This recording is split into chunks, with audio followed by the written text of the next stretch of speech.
Hello दोस्तों, कैसे आप सब? आशा करता हूँ कि आप अच्छे होंगे और अपनी पढ़ाई को निरंतर जारी रख पा रहे होंगे। जिस प्रकार से इंटरफ़ेस में आपको दिखाई दे रहा है, राजस्थान का इतिहास एवं संस्कृति कक्षा 10 आरपीएससी की जो मूल पाठ्यपुस्तकें हैं, उसमें से एक महत्वपूर्ण पाठ्यपुस्तक है ये, जो जो भावी प्रतियोगी विद्यार्थी हैं, उनके लिए बहुत ही रामबाण पुस्तक कहूँगा मैं, क्योंकि इस पाठ्यपुस्तक से राजस्थान के जितने भी प्रतियोगी परीक्षाएँ हैं, उनके लिए बहुत ज़्यादा इस पाठ्यपुस्तक से आपके कंटेंट से संबंधित प्रश्न आते रहते हैं। और ये एक ऐसी मूल पाठ्यपुस्तक है, जैसे आप दिखाई दे रहा है आपको, डॉक्टर हुकमचंद जैन इसके संयोजक हैं और डॉक्टर नारायण लाल माली और अरविंद जी भास्कर जो कि मुख्य इसके एडिटर हैं, संशोधन करता है इसमें। इनका इसकी भूमिका बहुत अच्छी तरह से रही है इस पाठ्य पुस्तक के निर्माण में, और इसका हम पढ़ रहे हैं। इससे पहले हमने इसके 2 पार्ट वो अपलोड कर दिए हैं, वीडियो डाल दिए हैं। इसका पार्ट नंबर 3 हम पढ़ रहे हैं, राजस्थान का इतिहास, अध्याय नंबर 1, राजस्थान का इतिहास, एक परिचय।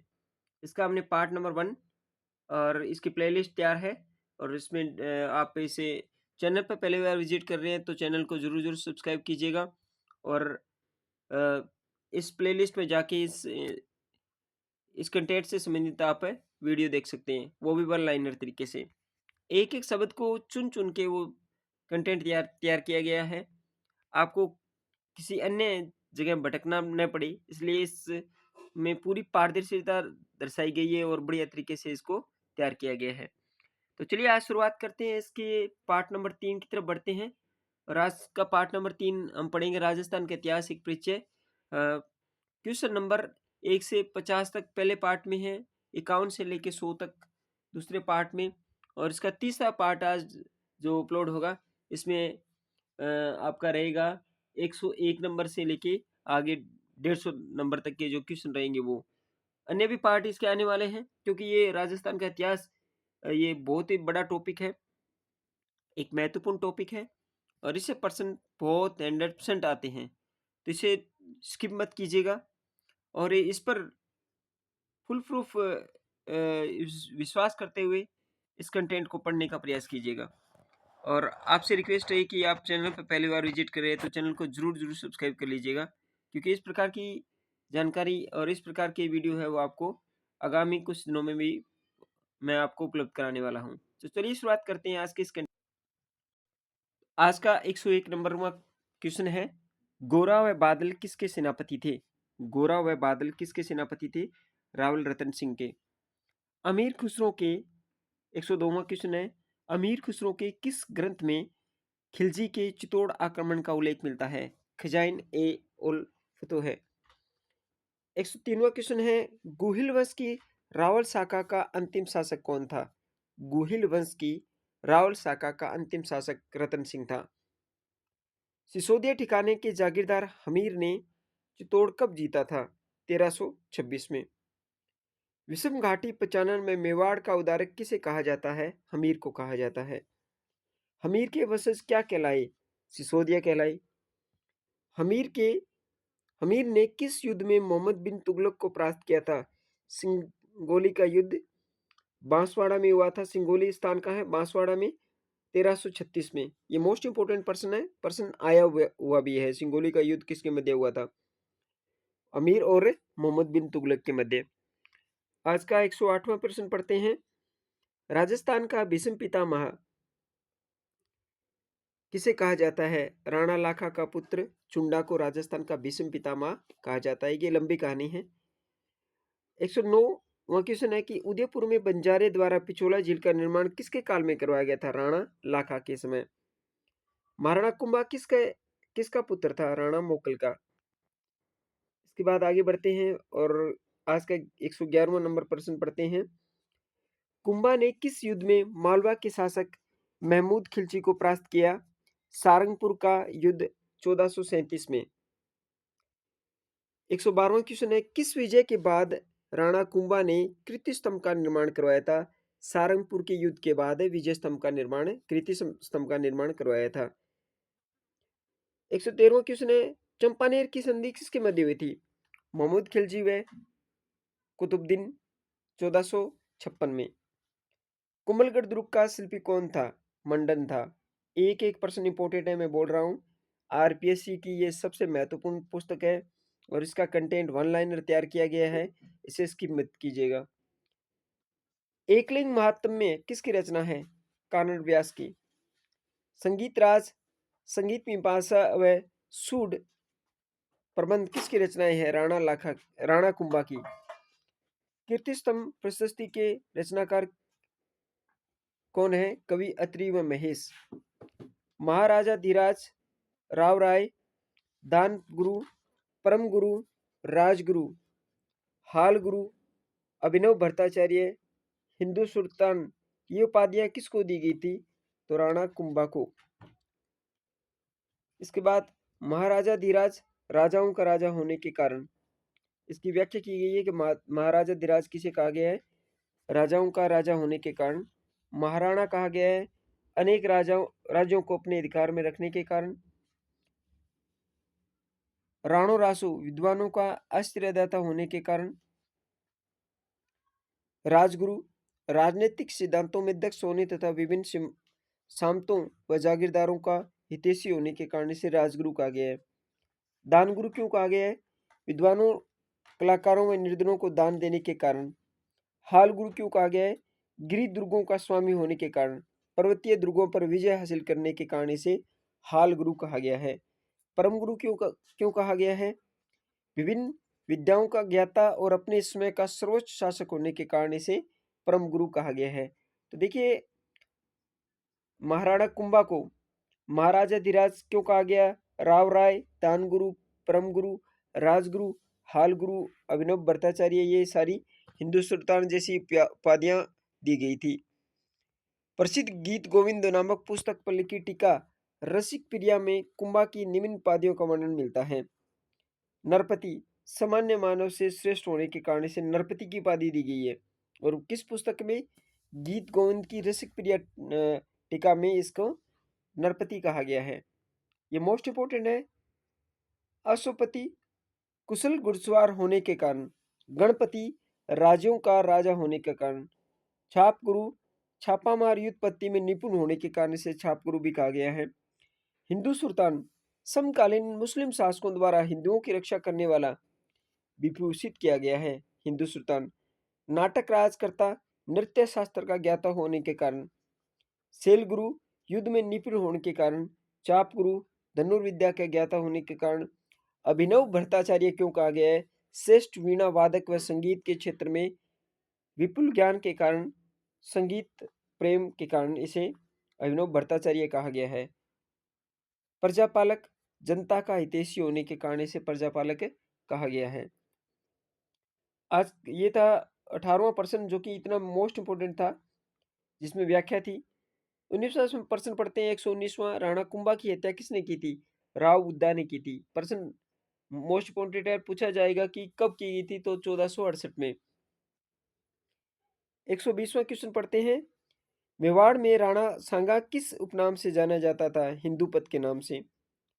राणा सांगा, देखो ये कंफ्यूज करने वाली बात है। इतिहास में राणा सांगा किस उपनाम से जाना गया है? हिंदूपत के नाम से जाना गया है। हिंदू सुल्तान कहा गया है उसको, राणा कुंभा को, और हिंदूपत कहा गया है राणा सांगा को, ये थोड़ा ध्यान रखना। 121वां क्वेश्चन है, खातूली का युद्ध किसके बीच लड़ा गया था? राणा सांगा और इब्राहिम लोदी के बीच में खातूली का युद्ध 1517 में। किस युद्ध में सांगा की सेना ने बाबर की सेना को परास्त किया था? बयाना का युद्ध फरवरी 1527 में। बाबर ने किस युद्ध में राणा सांगा को परास्त कर दिया? खानवा का युद्ध 17 मार्च 1527 में। देखो, फरवरी में बयाना का युद्ध हुआ था, मार्च में खानवा का युद्ध हुआ था। ये मोस्ट इंपोर्टेंट युद्ध है, याद रखना। खानवा के युद्ध में कौन सी पत्ती बाबर की विजय का कारण बनी थी? तुलगमा पत्ती। राणा सांगा की विष देने से किस स्थान पर मृत्यु हुई थी? बसवा दौसा 30 जनवरी 1528 में राणा सांगा को विष दिया गया था, इस वजह से उसकी मृत्यु हुई थी। राणा सांगा का समाधि स्थल कहाँ पर है? मांडलगढ़ में। इसके बाद आगे पढ़ते हैं। 127वां क्वेश्चन, पन्ना ने अपने किस पुत्र के बलिदान से उदय सिंह के प्राण बचाए थे? चंदन। इसके बाद पढ़ते हैं, उदय सिंह का राज्याभिषेक किसके योग से हुआ था? उदय सिंह का राज्याभिषेक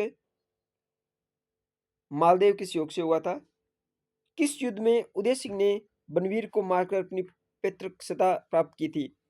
उदय सिंह ने बनवीर को मारकर मालवी का युद्ध बनवीर और उदय सिंह के बीच में हुआ था। ये प्रश्न छपने वाला प्रश्न है, क्योंकि ये कभी पूछा नहीं गया है और पूछा जा सकता है। मालवी का युद्ध किसके मध्य हुआ था?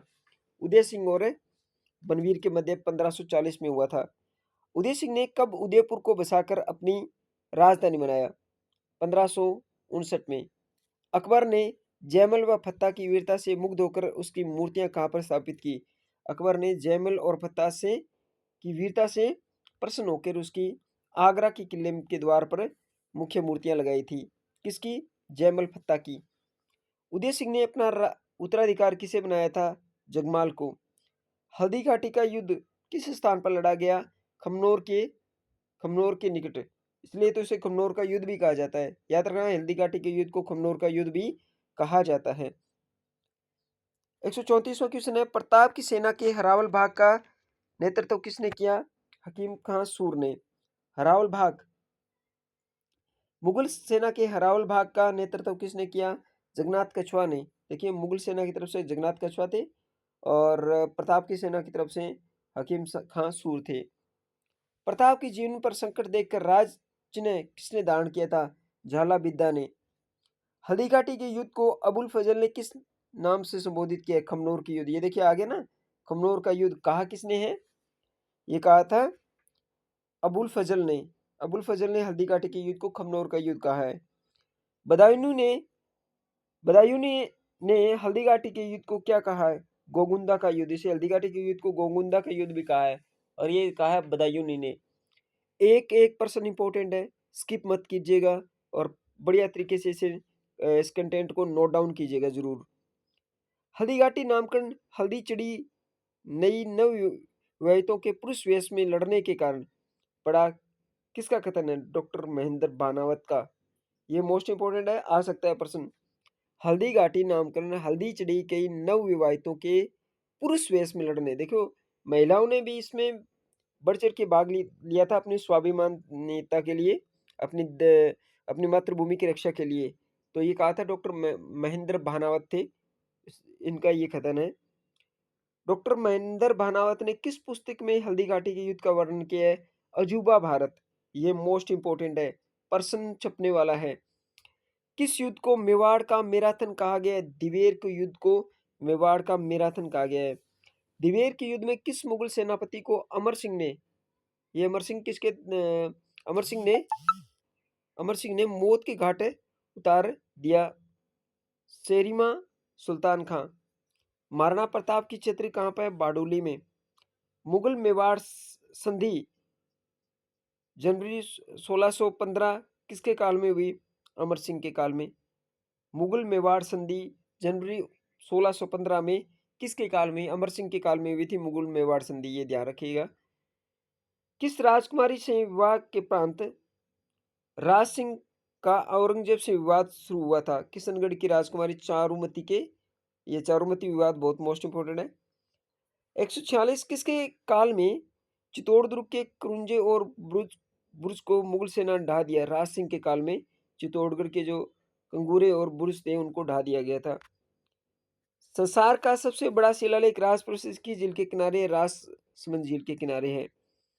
और इसके बाद किस नदी के पानी को रोककर राजसमंद झील का निर्माण कराया गया? गोमती नदी के। राठौड़ों को सूर्यवंशी ब्राह्मण बलराव की संतान किसने बताया है? दयालदास ने। राठौड़ों को सूर्यवंशी ब्राह्मण बलराव की संतान दयालदास ने बताया। और मारवाड़ के राठौड़ों को कन्नौज से आने वाली शाखा किसने बताया है? नेणसी ने। तो ये थे आज के 50 क्वेश्चन। राजस्थान का इतिहास पढ़ रहे हैं हम, आरपीएससी की मूल पाठ्य पुस्तक से पढ़ रहे हैं। एक भी कंटेंट ऐसा नहीं है जो कि परीक्षा में न छपे। मोस्ट इंपोर्टेंट फैक्ट है ये, इसे जरूर देख के जाइएगा। चैनल पर पहली बार विजिट कर रहे हैं, अगर आपने चैनल को सब्सक्राइब नहीं किया है तो चैनल को जरूर जरूर सब्सक्राइब कर लीजिएगा। इसके बाद में मैं थोड़ी दिनों के बाद में एक और थीम शुरू करने वाला हूँ, एक और सीरीज शुरू करेंगे जो करेंगे हम एनसीईआरटी कक्षा 6 से लेके कक्षा ये पूरा होने के बाद में। मैं विचार करता हूँ हमेशा ही कि हम एक-एक नियम से चले, कन्फ्यूज़न ना हो। आप ये पढ़ेंगे फिर एनसीईआरटी पढ़ेंगे, ऐसा नहीं। पहले इसको क्लियर कर लेते हैं, इसके बाद में हम एनसीईआरटी पढ़ेंगे। एनसीईआरटी कक्षा 6 से लेके कक्षा 12 तक की मूल पाठ्य पुस्तकें हैं, उनको भी मैं वन लाइनर तरीके से करवाने वाला हूँ। तो चैनल को छोड़ के मत जाइएगा, आपकी मोटिवेशन से ही ये चैनल ग्रो कर सकता है। तो आपसे ये हम्बल रिक्वेस्ट है कि आप चैनल को ज़रूर सब्सक्राइब कीजिएगा। आज के वीडियो में इतना ही, मिलते हैं नेक्स्ट वीडियो में 151वें क्वेश्चन के साथ। तब तक के लिए धन्यवाद, गुड बाय।